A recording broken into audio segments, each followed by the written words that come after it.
sleep deprivation has profound effects on your well-being. In this video, I want to explain those effects and then what to do about it. It can increase your risk of diabetes. It can increase insulin resistance, which comes before diabetes, increase your blood pressure. It can cause a heart attack directly. It can make you fat. It affects your mood, puts you in a state of depression, anxiety, worry. It can increase your risk of getting a stroke. It can make you more susceptible to injury and getting in an accident. It also decreases your attention, your focus, and your memory. And it severely affects your mental state and even your vision. Other than that, it won't affect any other part of the body and you have nothing to worry about. But what is the actual root cause and why can't people sleep? And the number one thing behind having a sleep problem is being in flight or fight mode, okay? Being in the flight or fight is like being chased by a tiger.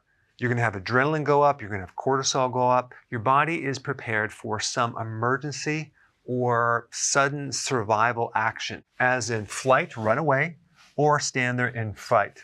Try to sleep if you're running away from something or you're fighting something. Now, this mechanism is part of something called the sympathetic nervous system. And by itself, it's really just sending signals to certain muscles and glands, which actually have the ability to contract hormones, and it'll affect the muscle called the diaphragm that affects your breathing. So the actual reason why you can't sleep has to do with increased muscle tone. So there's certain muscles in your body that will not let go. They will not relax. If your diaphragm is being activated, it's going to affect your breathing. You're going to be holding your breath. You're not going to have a relaxed breath. This is why controlled breathing actually can help you sleep as well. But the point you need to know, there are certain muscles in your body that are in a state of tightness, and that tension just won't let you drift off into a nice sleep. But if you have a sleeping problem, I want you to do something right now. Now, you're probably watching this in the middle of the night because this is on sleep deprivation. If so, I want you to isolate what muscle or muscles have tension in them. Is it your traps? Is it your lower back? Is it the muscles in the front part of the chest? Is it the muscles in the abdomen through here? Is it the legs? Is it your hip? Make mental note. All right, so now that you identified what muscles that are tight, this is the technique, and it's a bit counterintuitive. You want to locate the muscle tightness, and then you want to stretch the opposite muscle. Okay, now, what does that mean? Well, let's just pretend that your trap muscles up here are tight. You know, you're like this, okay? So your trap muscles raise your arm like that, right? So the opposing muscle would be the muscles that bring your arm down. They're called the lats. They're underneath the arms. I put a little chart down below. But here's what you want to do. You just want to stretch the opposite muscle.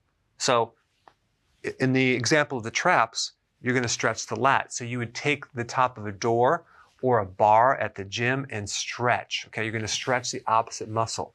What's going to happen is going to melt these traps. And the more that these muscles relax, the better you're going to sleep. This is why stretching before bed is so important. So that's step one, and you can check out the muscles down below and get some ideas on what type of stretching you need to do. Now, the next thing to do relates to acupressure, okay? Now, you can use acupressure on other reasons why you have muscular tension too, like old injuries, for example. And I put some really good links down below of how to do acupressure, how to handle old injuries, and so you can start applying that to your body. Because if every part of your body was in a total state of relaxation, you would be able to sleep.